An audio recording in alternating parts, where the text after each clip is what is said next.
I'm something of a news hound. I suppose it could be said. I was a journalism major for a while when I was in college, and after the debacle of the coverage of the space shuttle disaster, the first one, the Challenger, back in the 1980s, I switched my major to radio broadcasting.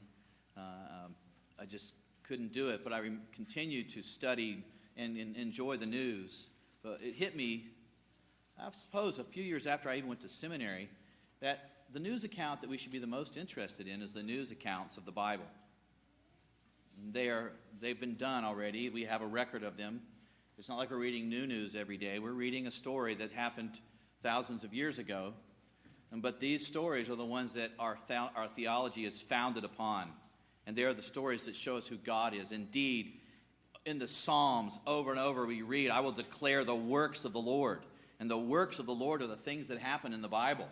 And it's very easy to forget this, and we tend to think, what does this have to do with me? Well, it's God saying, this is my story, and I want you to know it, and I want you to tell other people about it. And that story, underneath that story, that's the foundation. On top of it are the attributes of who I am. I show myself in my stories. And so I want to encourage you today that perhaps if you've ignored the Bible, maybe you've never even read it, never read it through, I would encourage you to, as a Christian, say, I want to know the book of God, the book that God had written by holy men of God who were carried by the Holy Spirit.